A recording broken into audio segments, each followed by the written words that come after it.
Ngasisu mahausago sana laibak story collection na mayamgi nungairaba wari ama poduna laksari. Wari asigi maming na Ngayonbi Leibaklei. Wari asibu ibirakpana Nanaosana Wangkhem. Hauzik mayamgi maphamda wari asi kudol tamzeri mayam punna daminarasi. Thaina mamangai khungang amada Leibaklei kaubi leisabi ama leirami. Mahak suwa nomba kanbi nupi amani. Mahaki mama mapa amatta leiramde. Mahaki mapabong pokpi mama. Mahaki na mabok na Leibaklei bu yokpiduna leirami. Leibaklei mahaki masada atan bahaybudu leiramde. Pattagi nga phaduna kaithelda yoli. Aduga madudagi phangba seladuna mabok amadi mahaki pukchak purami. Leibaklei kaithelda lakliba miyam singduna nga leibina bahayduna miyoy singduda hayrami. Tanja aduda magi potpham manakta nupi machanglei. Nganbina Bema nangi ngasi sel kayano. Leibaklei na ine serda lupa anine. Tangine nangi ngasi ine hauzik se patasu nga phabasi kaya yadre phabasu phangde aduna ngasi tangi ngasi phajabani ine chawbusu chawbani ine na khaliba ngasi di ser mari muktarani Pot yonba yamna haire nangbu karamba kanagi imungi mongno ne Leibaklei nupi tugi waduda nokphet tawraga haire ine ai mongna jadi ai kokse chaba phi inchin basida mauman biramlani ningtham thagi ing basida ingdana batawbani ne haima nangbu mongna taba leisabi onthongna thabakan khredai chadi kanagi machanui chabo nangi ngasi ine soidana lauragi ado inega waring heksasi nahangna sumna kaithelda thoktuna ngayon basi ine angakpa ama oire asi hairaga nganbi Leibaklei gi manakta machi mada phammi Leibaklei nganbi da yengduna hairi ine aigi ima pabongdi aina khanglakpada leiramdre aboka leiminari hauji tapaki masuni ine na khanglamgadra haibadi khangdre nahan wai kaithel sida tharo thambal yolambani nganbi Leibaklei gi waduda nongai taba phawi haima nangsi ine tapaki masu oire ihe adudi nang Leibaklei thaza amadi chawbagi machanupido Leibaklei nganbi na yamna khangna hairakpaduda Leibaklei nganbi da tapna yenglai aduga hairi ine di mataw karamna aigi imong khanglamlibano aise nangla leiribalam leikai adugi ningoni aduga thangnaba khulsida yum panbani aini yum panba aduwaidani nang yamna pikhauribani mirolga tadri aduga ngasina hangna asumna tawrambasi ine di ngaktaba ngamdre aidi ine bu phajana khangludre ine aigi ima pabongda aigi inakta lingdana leiramba taragadi ngasi aina kaithel thoklibase thoklamloi aina imungi awaba khanglibase khanglamoi aigi punchigi lanpham amada lanthingna hanbiramli ine ai lanthingna khini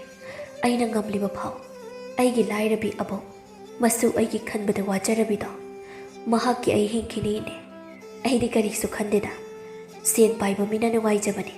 paida bai khoidi nongmagi jara tan ba haibase tawdraba yadraba ithoni icha sidi karisu warudo haujikti ine na masak khangledana ichagi mateng pangladabani nahakna asumna ikaiba thadokduna sel talibasi ichana ikaigadaba natte mayumda thabak amata sudana mamana chak thoglaga amun badang charaga leiba makhoina ikai jagadabani maduni nupi haibado ine yumda lakpada na khoida changlake ine tambak su unage hoyene soidana lakpiyo soidana lakadoini ado pharisi nangi ngase sisi oina laurage sisi natroine hoi adudo laurage adudi ai ser onjaraklage asi hairaga Leibaklei nga adu ser oli aduga nganbi da yengduna hairi ine nga se ser mari tari adudi se nga gi ser Leibaklei nganbi na pirakliba sel adu lawshilli nganbi su Leibaklei da chatlage hairamlaga chatkirami Leibaklei makha tana nga sing adu yonaba tawrami Asumna matamsu tapna tapna haukhibana numit adusu haukhirami. Nongma mani konungda matau Rajkumar Pibagi manakta laklami. Rajkumar Pibasu khangladuna thoraklaga maniga loinana konungi pothapam oiriba leikol aduda phamduna wari sanarami. Manina Itawbima Nahakpu konungi mapandusu khara chattana khotana tawkaidorge. Konung sida dum lei haiba. Konung sinangini nangi kanamtagi oigadaba nateko. Ipa ningthongna haying solabasu ningthonggi phamase itawda sinaramladabani. Adunane kharasu koithongsi gaidawge. Itawmane ai konungi wangmada thokningdeda karigino bodu pakhang ama oiraga kainda chathoklaroi koithoklaroi khalabroi taw nong sidi migi leibaktadi Rajkumar se koidana chattana nupi sina masak khitang phajaba ma ubi yade koidawga lawdoiga mapa ningthoga nupi lonba masing yam bitane hai aduga ikhoigi leibak sigi Rajkumar na nupi haiba zato ma yengi dramani do Ima Maharani nattana antokpa Rajkumar ni ipa ningthau Ima Maharani se matau karamna masigi nupa se taibung phawaliba nu khangde haiba asuk yamna nupa thokdaba Rajkumar sibo matau ki waduda piba matau da yeklai aduga hairi kari noi tawmane Rajkumar amoiredi nupi yamna koide yade nupi londe yade haiba ma leibrane as loire adugi nate dei taw Itawna nupi mata nungsinabagi wa haidribase masigi wanida nongmada susida koirusi sida chalusi haiba wamta tadimi adugi waneba aibu karigi konungi wangmada chatoidu maram leirika chatawni masigi Rajkumar se mushi tak tak ai puthani ngasi Rajkumar amabu phugi haibagi chairak phangira ish gamjagadro ha pibironi chairakto isani yajari loi thabigi hairo Natraga kari karama chairangno Yamna thona pharida nupase Nangna bu pilabadi na haibanida Ado haying di koiba chatlugadabani Yadaba yaroi ai lakani Ngasigidi thengi yum halagi Palem imana aise phajaba wahayna dingang biramlaroi Mahung yengsi Mahung yeng biyaroi chatoini Aina haibadi yadradi ko Rajkumar ni kaini ki bidong nati Ipaning thoda tamsiladi Rajkumar Ho Rajkumar Nangoina chaibine hairi Ho yare manja khange yum hallu imana ngang biramlani Hoi hoi chale chale ado aina haibadu chataba yaroi ko Mani asi hairam laga chatkirami Bibasu mani chatkrabada leikoldagi thoraklaga magi kada changkhirami Leibaklei Abo ho abo kai lege Tampakna Ishua Abok sida lein hey Somda Leibaklei tampaki manakta changlei aduga hairi Abwa kaigi abongna thabak tawrino aina thabak tawgado hairaga yanida abok se isuna thabak kari su yawhandabase tawpham khangdeni he aduna maroi khara thagena napi se phoirambani yamna waba nateda wadrabasu aina abok kari su tawgano hairaga Hayeng aina kaithialdagi dam leirakpa yabadubu kaithialdagi leirakpadu sel tingdoinin he yumda thabadi sel su tingdre hoi yarisi aboka ngangnaba ngamponte ado chak charasi law ai chak toklaga pata kumnaba tawragi hoi charasi chalo abo khutche hamdorakhige hoi adude ai changlamlage ko bo hoi Asumna Leibaklei amadi tampak chak ising chathoklaga Leibaklei thabai khang loisilamlaga patanga phanaba kumkhirami Ningona Leibaklei nangbo nga kyam pharagi ngasaidiki incholi bado nga achau mangakta phaba dongna tawi ngasidi nadaw yam yai ko Leibaklei na inama ngasidi isorna chanba haigadra nga se inchol khudingi nga yawi phaniyam di yami nama Phaye adune nongmada pharoi nongmada phani nongmagi daw haiduni ngarangdi aisune napi chabiga phaye ngasidi yamna latte kaithialde yoldoise yagadra khangdre inama adune haise aisu ngarangdi ngamata phadradana idom chatombi dagi nga du leihoraga aina mu kaithialde yolidana sindong khara charaga maduni lalon bi haisidi Ichandi thabakse onthokna phakre. Ichalgumbi suba nomba kanbi nupidi laikai shidanati. Khulsida amatta leite. Ichalgumba singdinya mayumda ke dana lainariba. Aduga ichana mashidashida sel taduna yumpuri banido. Onthokna phakre. Honaba kankre ichaldi. Madune nupi macha haisi. Poloida nungaibadu oyu ko ichanchidia. Ningogi waduda Leibaklei nokphet tawraga hairi. Inama leida lairana poglamlabanina sudaba yade. Adunane nungaina leiba makhoi uraga aina matau tamduna leirabadi ai amadi abokpu kanana thakpini. Aduna nungaiba makhoi nungaijasani. Sugadaba aina suraga loireda inama. Aidi karisu khandeda. Magi punchi mahing haibuduni. Mani ichanna haibu chumbi. Lairaba ikhoidi sudaba yade. Nomdaba yade do. Adune inama aigi inbamsida chinga hairabusu singbiro lao ai kaithelda ngase teklingaida amte yol haurukhige ai chelage hoi ai nangi mafamduda ngaihak chinghaukhige ado inama gi ngase nang pukro yolu asidba kharado nangi yonbagi lahoragania ataiduna ingonda piraklesu hoi inama ai yonbiraklage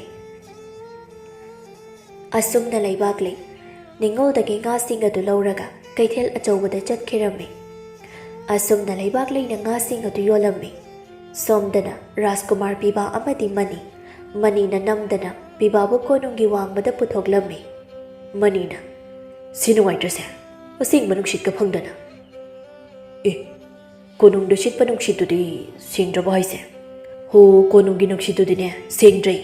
Phattaba phaba suraba mafamduda karaidagi asingba nungshitu. Yam ngame ai woridine konungdega suklei leiroi koibaga langbaga tawraga leini atopa leibaktaga lanmi single loinaraga koibaga chatana as yam nungaini adubu igi leibaksidadi tambiramdredana kayada mana hairibano yari taw adaida tokhoro hoisi yari ngasidi anawa pen mi yamna thengnaba kaithela chawbada chalusi koirusi adaiduda itaumane nangna hairipu wasimaba Akte asibu Rajkumari kaina nangna hayeng leibakstigi ningthau oihodoise ai nangi khanbada mamleko yare marai mara tawraklanu chalasilo kana khambano kaithel maraktagi sakhen binu cha thingdabasu as itaw nangna ngangbasi mama yare chalasilo asi hairaga piba amadi mani makhoi ani kaithel achawbada laklammi adumna leibak amagi Rajkumar amana lakpadu ubada Miyam singduna makok nonduna ikai khumnaba ulami. Asumna piba amadi mani makhoi kaitheladu koina sumchatuna laklami. Makhoina lakpado Ngayonbi singna nga yoliba singdugi manak yawraklami. Rajkumar pibana lakpaga somda Leibaklei mamai khumliba phiadu lokthokpagi tanjaduda Rajkumar pibana uhaurami. Rajkumar piba chalambadagi chapleptuna leirami. Magi mataududa manisu chalambadagi leblaga Rajkumar pibada yeglaga hairi. Kaidorage chalambadagi khangleb leblibaduna. Piba ayengba amada adamak yengduna le. Magi mit yengduda mani. Rajkumar pibana yengliba maikaiduda yenglai. Adubu Leibaklei na tauribadu ubada piba manida onchilaklaga hairi. Itaumane asidagi nupisi kanano kanagi machabu oiribanu chinglau saktamase onthokna ningthijakreda mani mataugi waduda wakhalda khalli ngasi khak thorakpase nupi mada khudi thidori Rajkumar ama nupi sibu leishabi oiribra mau oiribra gyan kata jate de taurisi mani Rajkumar piba ta naba amuk hairi do khangdene leishabi sumali mau shomuk mali Magi mawong mato masak itaumane mahakse nungshiba phawri kaino daito mawra leishabi na khangdana itaumane nahakna nupisigi mari makhong khangnaba mukta honabiyo itauna hairabanina kanana koina thiba taridana itauna pamjaragabo ngashina ahanbani itauna nupi amabu apamba nungshiba phawribasi itaumane asingmane aina hairisi hoibe itaw aina phanaba tawbe kaidawge Aishi nangi natawni ne natawmani. Asumna namit aduda ꯔꯥꯖꯀꯨꯃꯥꯔ ꯄꯤꯕꯥ ꯑꯃꯗꯤ money ꯃꯈꯣꯏ ꯑꯅꯤꯅ ꯀꯩꯊꯦꯜꯂꯣꯝꯗ ꯂꯥꯛꯄꯗ ꯂꯩꯕꯥꯛꯂꯩ ꯊꯦꯡꯅꯈꯤꯔꯝꯃꯤ꯫ ꯄꯤꯕꯥꯅ ꯂꯩꯕꯥꯛꯂꯩꯕꯨ ꯎꯈꯤꯕꯗꯒꯤ ꯄꯤꯕꯥꯒꯤ ꯊꯃꯣꯏꯗ ꯂꯩꯕꯥꯛꯂꯩꯕꯨ ꯅꯨꯡꯁꯤꯕ ꯐꯥꯎꯔꯛꯂꯝꯃꯤ꯫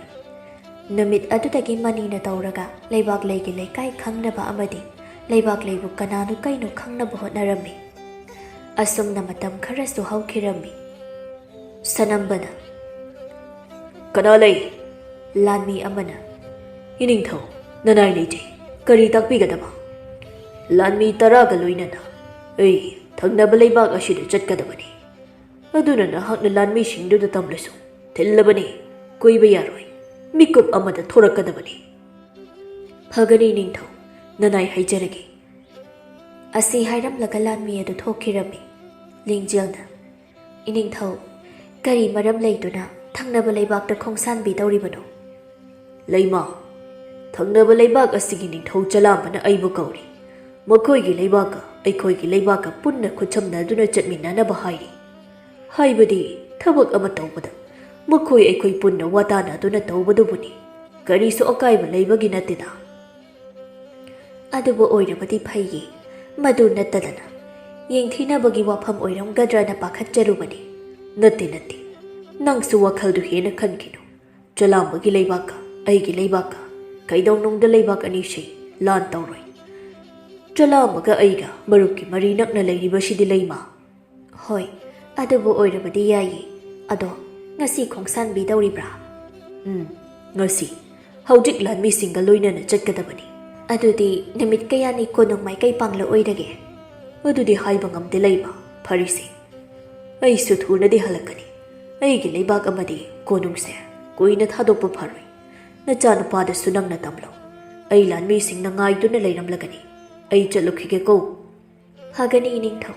ꯅꯅꯥꯎ ꯑꯣꯏꯕꯤ ꯑꯩꯁꯨ ꯂꯩꯖꯍꯧꯔꯤ." "ꯍꯣꯏ ꯍꯣꯏ, ꯂꯩꯍꯧꯔꯣ ꯂꯩꯍꯧꯔꯣ." ꯑꯁꯨꯝꯅ ꯅꯤꯡꯊꯧ ꯁꯅꯝꯕ ꯃꯥꯒꯤ ꯂꯩꯕꯥꯛ ꯑꯗꯨꯕꯨ ꯊꯥꯗꯣꯛꯇꯨꯅ ꯆꯂꯥꯝꯕꯒꯤ ꯂꯩꯕꯥꯛꯇ ꯆꯠꯈꯤꯔꯝꯃꯤ꯫ ꯑꯁꯨꯝꯅ ꯃꯇꯝꯁꯨ ꯇꯞꯅ ꯇꯞꯅ ꯍꯧꯈꯤꯕꯅ ꯅꯨꯃꯤꯠ ꯑꯗꯨꯁꯨ ꯍꯧꯈꯤꯔꯝꯃꯤ꯫ ꯄꯤꯕꯥꯅ "ꯏꯊꯧꯃꯅꯤ, ꯑꯩꯅ ꯍꯥꯏꯕ ꯋꯥꯐꯝ ꯑꯗꯨꯕꯨ ꯅꯍꯥꯛꯅ ꯄꯥꯡꯊꯣꯛꯄꯤꯔꯛꯂꯕ꯭ꯔꯥ?" ꯃꯅꯤꯅ "ꯈꯪꯉꯤ ꯈꯪꯉꯤ ꯏꯇꯥꯎ ꯄꯤꯕꯥ, ꯑꯩꯁꯦ ꯅꯪꯒꯤ ꯅꯇꯥꯎꯕꯅꯤꯅꯤ, ꯀꯩꯗꯧꯔꯒꯦ? ꯏꯇꯥꯎꯅ ꯍꯥꯏꯕ ꯋꯥꯕꯨ ꯑꯩꯅ ꯄꯥꯡꯊꯣꯛꯇꯕ ꯌꯥꯈ꯭ꯔꯕꯣ? ꯍꯜꯂꯛꯀꯦ, ꯑꯩꯅ ꯄꯥꯡꯊꯣꯛꯇꯕ ꯌꯥꯎꯈ꯭ꯔꯕꯣ? ꯑꯗꯨꯗꯤ ꯍꯥꯏꯔꯣ, ꯃꯍꯥꯛꯄꯨ ꯀꯗꯥꯏꯗꯒꯤꯅꯣ?" "ꯍꯣ, ꯑꯩꯈꯣꯏꯒꯤ ꯏꯅꯦ ꯑꯇꯣꯝꯕꯤꯅ ꯌꯨꯝ ꯄꯥꯟꯕ ꯃꯐꯝꯗꯨ ꯈꯪꯉꯤꯗꯅ, ꯂꯝꯗꯨꯁꯨ?" "ꯈꯪꯉꯤ." "ꯍꯣ, ꯑꯗꯨꯗꯒꯤꯅꯦ ꯑꯩꯅ ꯏꯅꯦꯗꯨꯗ ꯍꯪꯕ, ꯑꯗꯨꯗ ꯏꯅꯦꯗꯨꯅ ꯂꯣꯏꯅ ꯍꯥꯏꯔꯛꯏ꯫ ꯃꯃꯤꯡꯅ ꯂꯩꯕꯥꯛꯂꯩ ꯀꯧꯏ ꯍꯥꯏ꯫ ꯃꯍꯥꯛꯀꯤ ꯃꯃꯥ ꯃꯄꯥ ꯑꯅꯤꯃꯛ ꯂꯩꯈꯤꯗ꯭ꯔꯤ꯫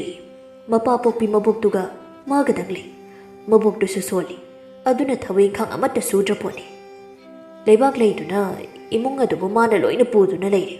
ꯂꯩꯕꯥꯛꯂꯩꯁꯦ ꯃꯔꯥꯏꯕꯛ ꯌꯥꯝꯅ ꯊꯤꯔꯕꯤ ꯅꯨꯄꯤ ꯑꯃ ꯍꯥꯏꯕꯗꯨꯅꯤ꯫ ꯑꯩꯗꯤ ꯏꯇꯥꯎ,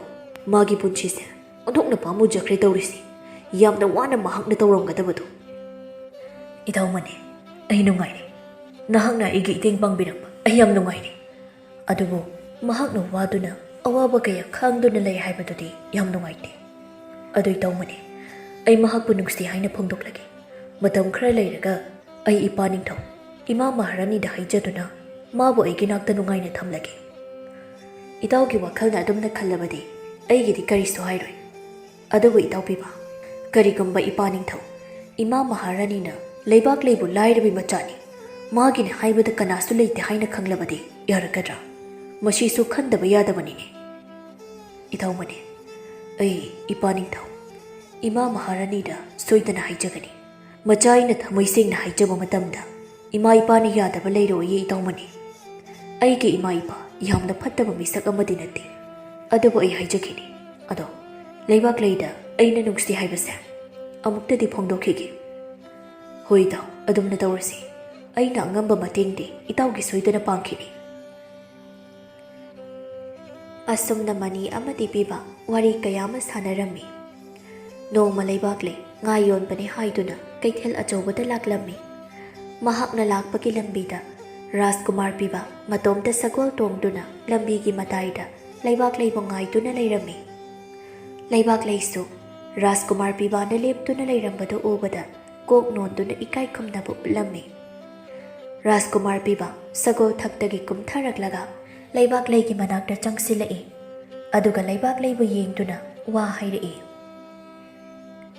ꯂꯩꯕꯥꯛꯂꯩ, ꯑꯃꯨꯛꯇ ꯉꯥꯏꯕꯤꯈꯣ꯫ ꯂꯩꯕꯥꯛꯂꯩ ꯔꯥꯖꯀꯨꯃꯥꯔ ꯄꯤꯕꯥꯅ ꯃꯍꯥꯛꯀꯤ ꯃꯃꯤꯡ ꯌꯥꯝꯅ ꯈꯪꯅ ꯀꯧꯔꯛꯄꯗꯨꯗ ꯂꯩꯕꯥꯛꯂꯩ ꯇꯞꯅ ꯋꯥ ꯍꯥꯏꯔꯛꯏ꯫ ꯃꯆꯥꯏꯕꯨꯡꯉꯣ,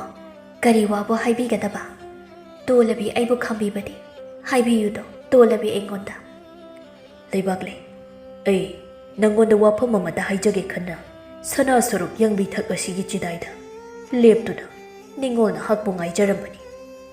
ꯑꯩꯒꯤ ꯋꯥꯍꯩꯁꯤꯅ ꯅꯍꯥꯛꯄꯨ ꯀꯔꯦꯝꯅꯕꯅꯤ, ꯎꯁꯤꯠꯇꯕꯅꯤ ꯍꯥꯏꯅꯁꯨ ꯈꯟꯕꯤꯒꯅꯨ꯫ ꯑꯩꯍꯥꯛꯀꯤ ꯍꯥꯏꯒꯗꯧꯔꯤꯕ ꯋꯥꯐꯝꯁꯦ ꯅꯍꯥꯛꯅ ꯁꯣꯏꯗꯅ ꯌꯥꯕꯤꯌꯨꯀꯣ꯫ ꯃꯆꯥꯏꯕꯨꯡꯉꯣꯅ ꯍꯥꯏꯕꯤꯅꯤꯡꯕꯗꯣ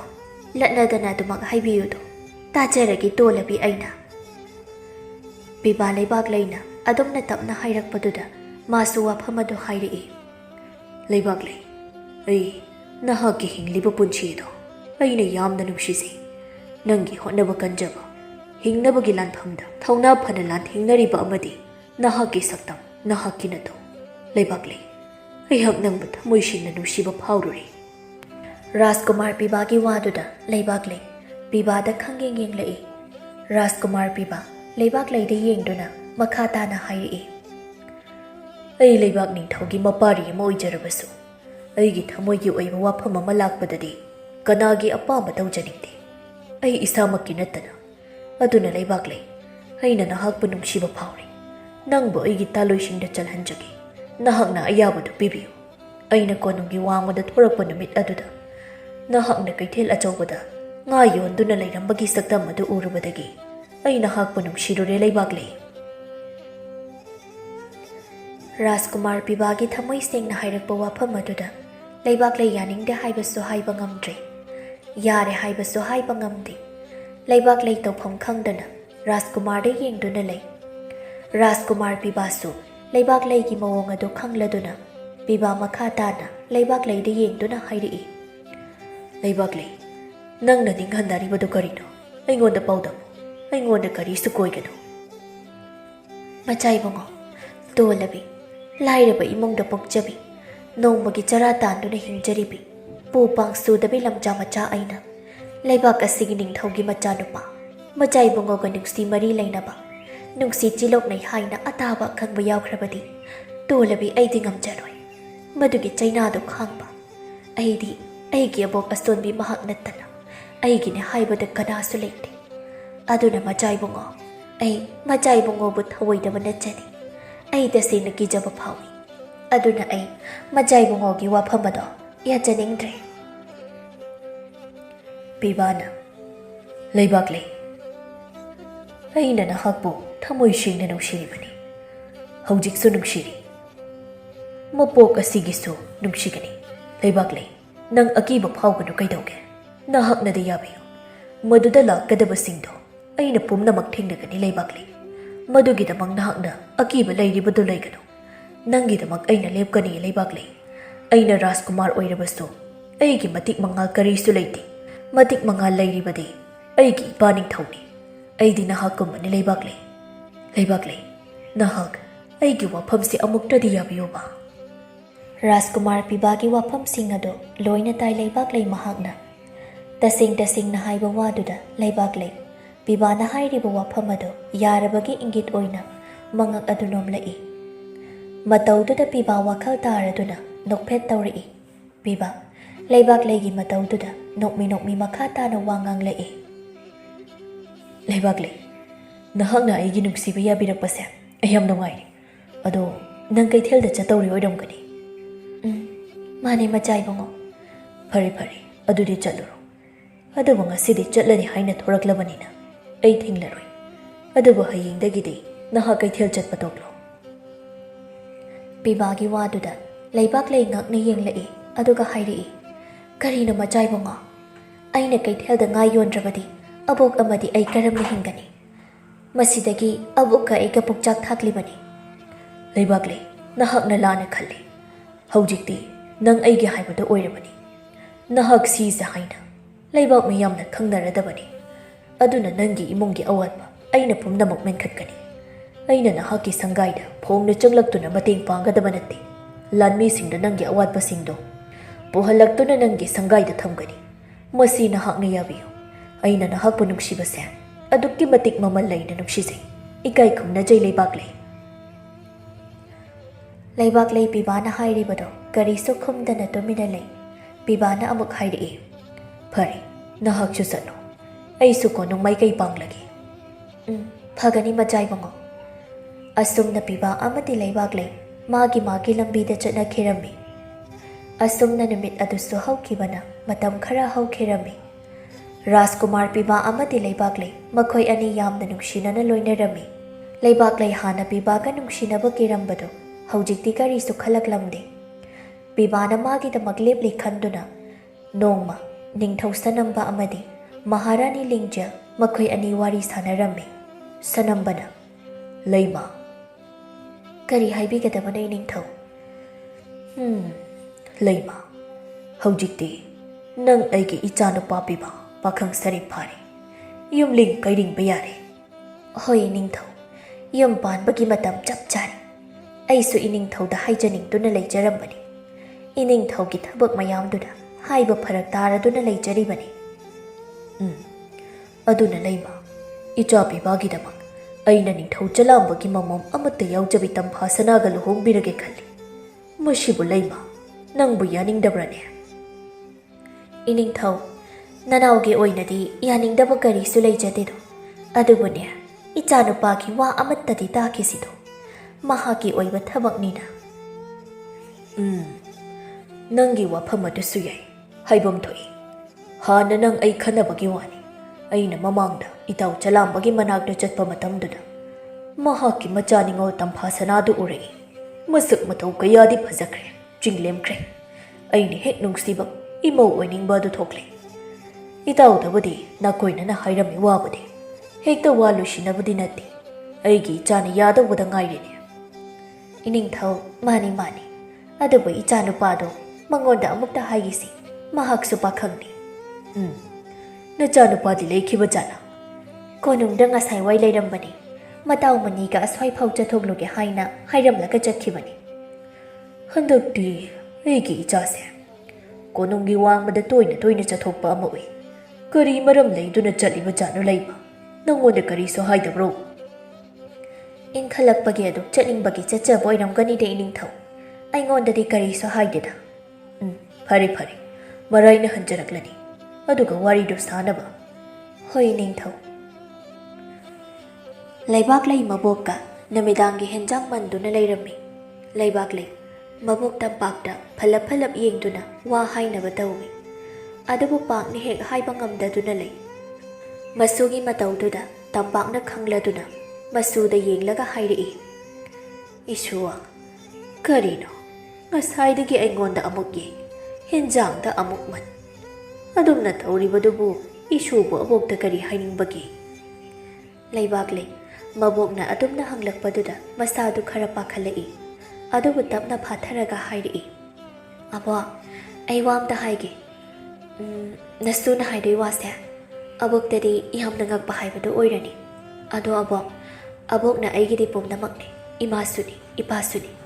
ꯑꯕꯣꯛ ꯅꯁꯨꯒꯤ ꯑꯄꯥꯝꯕꯁꯦ ꯑꯕꯣꯛꯅ ꯇꯥꯕꯤꯌꯨꯀꯣ ꯃꯁꯨ ꯅꯨꯄꯤꯒꯤ ꯅꯍꯥꯟ ꯃꯈꯩꯒ ꯃꯥꯟꯅꯗꯕ ꯃꯑꯣꯡꯗꯨꯗ ꯇꯝꯄꯥꯛ ꯀꯔꯤꯅꯣ ꯈꯜꯂꯤ ꯇꯝꯄꯥꯛꯅ ꯇꯞꯅ ꯃꯁꯨ ꯅꯨꯄꯤꯗ ꯌꯦꯡꯂꯒ ꯍꯥꯏꯔꯛꯏ ꯏꯁꯨꯅ ꯍꯥꯏꯕ ꯋꯥꯗ ꯏꯁꯨꯅ ꯇꯧꯕ ꯊꯕꯛꯇ ꯑꯕꯣꯛꯅ ꯑꯊꯤꯡꯕ ꯌꯥꯗꯕ ꯀꯔꯤꯕꯨ ꯌꯥꯎꯈ꯭ꯔꯕꯒꯦ ꯍꯥꯏꯌꯨ ꯏꯁꯨꯅ ꯑꯕꯣꯛꯇ ꯍꯥꯏꯅꯤꯡꯕꯗꯣ ꯑꯕꯣꯛ ꯇꯥꯔꯒꯦ ꯑꯕꯣꯛ ꯑꯁꯤ ꯍꯥꯏꯔꯒ ꯂꯩꯕꯥꯛꯂꯩ ꯔꯥꯖꯀꯨꯃꯥꯔ ꯄꯤꯕꯥꯒ ꯃꯍꯥꯛꯀꯒꯤ ꯋꯥꯔꯤꯁꯤꯡꯗꯨ ꯂꯣꯏꯅ ꯑꯃꯠꯇ ꯈꯥꯛꯇꯅ ꯂꯤꯔꯝꯃꯤ ꯍꯥꯏꯕꯒ ꯑꯗꯨꯝ ꯇꯝꯄꯥꯛ ꯃꯁꯨ ꯅꯨꯄꯤꯒꯤ ꯋꯥꯔꯤꯗꯨꯗ ꯉꯛꯅ ꯑꯃꯗꯤ ꯃꯤꯄꯥꯏꯕ ꯑꯃꯒ ꯂꯣꯏꯅꯅ ꯃꯁꯨ ꯅꯨꯄꯤꯗ ꯌꯦꯡꯂꯛꯏ ꯑꯗꯨꯒ ꯍꯥꯏꯔꯛꯏ ꯀꯔꯤꯅꯣ ꯏꯁꯨ ꯅꯪꯅ ꯇꯧꯔꯤꯕꯁꯤꯕꯣ ꯑꯕꯣꯛꯄꯨ ꯀꯔꯤ ꯍꯥꯏꯌꯨ ꯍꯥꯏꯕꯅꯣ ꯏꯁꯨꯅ ꯇꯧꯔꯝꯂꯤꯕꯁꯤ ꯑꯕꯣꯛꯄꯨ ꯑꯕꯣꯛ ꯑꯩ ꯃꯆꯥ ꯏꯕꯨꯡꯉꯣꯕꯨ ꯊꯃꯣꯏ ꯁꯦꯡꯅ ꯅꯨꯡꯁꯤꯔꯨꯔꯤ ꯃꯍꯥꯛꯅ ꯑꯩꯕꯨ ꯅꯨꯡꯁꯤꯕꯗ ꯎꯕꯗ ꯑꯩꯅꯁꯨ ꯃꯆꯥ ꯏꯕꯨꯡꯉꯣꯕꯨ ꯅꯨꯡꯁꯤꯔꯨꯔꯤ ꯑꯕꯣꯛ ꯍꯣꯏꯅꯦ ꯅꯨꯡꯁꯤꯕ ꯍꯥꯏꯕꯗꯨꯗꯤ ꯊꯥꯛ ꯋꯥꯡꯕ ꯋꯥꯡꯗꯕ ꯍꯥꯏꯕ ꯑꯃ ꯂꯩꯇꯦ ꯑꯗꯨꯕꯨ ꯏꯁꯨ ꯅꯤꯡꯊꯧ ꯃꯍꯥꯔꯥꯅꯤꯅ ꯅꯍꯥꯛꯄꯨ ꯂꯝꯖꯥ ꯃꯆꯥꯅꯤ ꯂꯩꯇ ꯂꯥꯏꯔꯕꯤ ꯂꯨꯈ꯭ꯔꯥꯕꯤ ꯃꯕꯣꯛ ꯑꯩꯅ ꯌꯣꯛꯄꯅꯦ ꯍꯥꯏꯅ ꯑꯃꯗꯤ ꯃꯆꯥꯅꯨꯄꯥꯒ ꯅꯨꯡꯁꯤꯅꯩ ꯍꯥꯏꯅ ꯈꯪꯂꯛꯄꯗ ꯏꯁꯨꯒ ꯏꯕꯥꯅꯤꯗꯤ ꯁꯣꯏꯗꯅ ꯆꯩꯔꯥꯛ ꯐꯪꯂꯅꯤ ꯑꯕꯣꯛꯀꯤ ꯏꯁꯨ ꯂꯩꯕꯥꯛꯂꯩ ꯑꯕꯣ ꯑꯩ ꯍꯥꯟꯅ ꯃꯆꯥꯏꯕꯨꯡꯉꯣꯏꯗ ꯄꯨꯝꯅꯃꯛ ꯇꯝꯂꯕꯅꯤ ꯑꯗꯨꯕꯨ ꯑꯕꯣ ꯃꯍꯥꯛꯅ ꯄꯨꯝꯅꯃꯛ ꯊꯦꯡꯅꯒꯅꯤ ꯍꯥꯏꯅ ꯂꯣꯏꯅꯈꯤꯕꯅꯤ ꯑꯗꯣ ꯑꯕꯣ ꯀꯔꯤꯅꯣ ꯍꯥꯏꯌꯨ ꯍꯥꯏꯌꯨ ꯏꯁꯨꯅ ꯍꯥꯏꯅꯤꯡꯕꯗꯣ ꯑꯕꯣ ꯄꯨꯝꯅꯃꯛ ꯑꯣꯏꯗꯨꯅꯁꯨ ꯑꯩ ꯃꯆꯥꯏꯕꯨꯡꯉꯣꯒ ꯂꯥꯞꯅꯈꯤꯕ ꯉꯝꯗꯧꯕ ꯃꯥꯟꯗꯤꯌꯦ ꯑꯕꯣ ꯂꯩꯕꯥꯛꯂꯩ ꯃꯕꯣꯛꯇ ꯑꯁꯤ ꯍꯥꯏꯔꯒ ꯃꯄꯤꯗꯨ ꯇꯥꯔꯛꯏ ꯇꯝꯄꯥꯛ ꯃꯁꯨꯕꯨ ꯊꯦꯝꯖꯤꯜꯂꯛꯏ ꯍꯩ ꯑꯉꯥꯎꯕꯤꯁꯤꯗꯤ ꯃꯁꯤꯒꯤꯕꯨ ꯀꯞꯄꯤꯅꯦ ꯊꯣꯛꯂꯕ ꯑꯃ ꯁꯣꯏꯗꯅ ꯂꯥꯛꯆꯔꯅꯤ ꯏꯁꯨꯁꯤꯗꯤ ꯀꯔꯤꯁꯨ ꯈꯜꯂꯨꯔꯅꯨ ꯔꯥꯖꯀꯨꯃꯥꯔ ꯄꯤꯕꯥꯅ ꯏꯁꯨꯒꯤꯗꯃꯛ ꯂꯦꯞꯂꯤꯕꯅꯤꯅ ꯏꯁꯨ ꯋꯥꯔꯨꯅꯨ ꯐꯔꯦꯁꯦ ꯐꯔꯦꯁꯦ ꯆꯥꯛ ꯏꯁꯤꯡꯁꯦ ꯂꯣꯏꯁꯤꯟꯅꯕ ꯇꯧꯔꯣ ꯊꯦꯡꯈ꯭ꯔꯅꯤ ꯂꯩꯕꯥꯛꯂꯩ ꯃꯕꯣꯛꯅ ꯑꯗꯨꯝꯅ ꯍꯥꯏꯔꯕꯗꯨꯗ ꯆꯥꯛ ꯏꯁꯤꯡ ꯊꯣꯡꯅꯕ ꯃꯥꯏ ꯑꯣꯟꯁꯤꯟꯈꯤꯔꯝꯃꯤ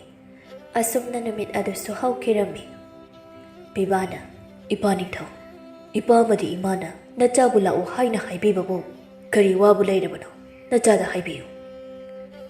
ꯏꯄꯥꯅ ꯏꯆꯥꯕꯨ ꯀꯧꯕꯗꯤ ꯑꯇꯩ ꯀꯔꯤꯒꯤꯁꯨ ꯅꯠꯇꯦ ꯏꯆꯥ ꯌꯨꯝ ꯀꯩ ꯄꯥꯅꯕ ꯍꯥꯏꯗꯨꯅ ꯋꯥꯇꯥꯅꯒꯦ ꯈꯟꯗꯨꯅ ꯀꯧꯕꯅꯤ ꯏꯃꯥꯒꯤ ꯄꯤꯕꯥ ꯅꯪꯒꯤ ꯅꯄꯥꯕꯨꯡꯅ ꯏꯆꯥꯕꯨ ꯌꯨꯝ ꯀꯩ ꯄꯥꯅꯕ ꯍꯥꯏꯗꯨꯅ ꯍꯥꯏꯔꯤꯅꯦ ꯏꯄꯥꯒꯤ ꯄꯤꯕꯥ ꯅꯍꯥꯛ ꯏꯀꯨꯏ ꯀꯨꯏꯗꯅ ꯁꯣꯏꯗꯅ ꯂꯨꯍꯣꯡꯂꯒꯅꯤ ꯃꯁꯤ ꯏꯆꯥꯒꯤ ꯈꯜꯂꯒ ꯇꯧꯔꯕꯅꯤ ꯃꯄꯥꯒꯤ ꯋꯥꯗꯨ ꯇꯥꯕꯗ ꯄꯤꯕꯥ ꯃꯄꯥꯕꯨꯡꯗ ꯌꯦꯡꯂꯛꯏ ꯑꯗꯨꯒ ꯍꯥꯏꯔꯛꯏ ꯏꯄꯥ ꯅꯤꯡꯊꯧ ꯂꯨꯍꯣꯡꯒꯗꯧꯔꯤꯕ ꯀꯩꯅ꯭ꯌꯥꯗꯨꯗꯤ ꯑꯗꯨꯒꯤꯗꯤ ꯏꯆꯥꯅ ꯀꯔꯤꯁꯨ ꯋꯥꯔꯨꯒꯅꯨ ꯏꯄꯥꯒꯤ ꯃꯔꯨꯞ ꯆꯂꯥꯝꯕꯒꯤ ꯃꯃꯣꯝ ꯇꯝꯐꯥꯁꯅꯥꯗꯨ ꯏꯆꯥꯒꯤꯗꯃꯛ ꯍꯥꯏꯔꯗꯕꯅꯤ ꯏꯄꯥ ꯅꯤꯡꯊꯧ ꯉꯁꯤꯗꯤ ꯅꯆꯥ ꯏꯄꯥꯒꯤ ꯑꯃꯗꯤ ꯏꯃꯥꯒꯤ ꯃꯐꯝꯗ ꯋꯥꯐꯝ ꯈꯔ ꯇꯝꯖꯒꯦ ꯏꯄꯥꯒ ꯏꯃꯥꯒ ꯇꯥꯕꯤꯌꯨ ꯍꯥꯏꯌꯨ ꯍꯥꯏꯌꯨ ꯏꯆꯥꯅ ꯍꯥꯏꯅꯤꯡꯕꯗꯣ ꯄꯤꯕꯥ ꯃꯃꯥ ꯃꯄꯥꯗ ꯌꯦꯡꯗꯨꯅ ꯃꯥꯒꯤ ꯑꯄꯥꯝꯕ ꯑꯃꯗꯤ ꯂꯩꯕꯥꯛꯂꯩꯒ ꯃꯥꯒꯒꯤ ꯋꯥꯔꯤꯁꯤꯡꯗꯨ ꯂꯤꯔꯛꯂꯝꯃꯤ ꯂꯤꯕ ꯂꯣꯏꯔꯒ ꯄꯤꯕꯥ ꯇꯞꯅ ꯃꯃꯥ ꯃꯄꯥꯗ ꯌꯦꯡꯂꯒ ꯍꯥꯏꯔꯛꯏ ꯏꯄꯥ ꯅꯤꯡꯊꯧ ꯏꯃꯥ ꯃꯍꯥꯔꯥꯅꯤ ꯅꯆꯥꯕꯨ ꯂꯝꯍꯦꯟꯕꯅꯤ ꯍꯥꯏꯅ ꯍꯥꯏꯔꯕꯁꯨ ꯅꯆꯥ ꯁꯥꯎꯖꯔꯣꯏ ꯅꯆꯥꯕꯨ ꯆꯩꯔꯥꯛ ꯄꯤꯔꯒꯦ ꯍꯥꯏꯔꯕꯁꯨ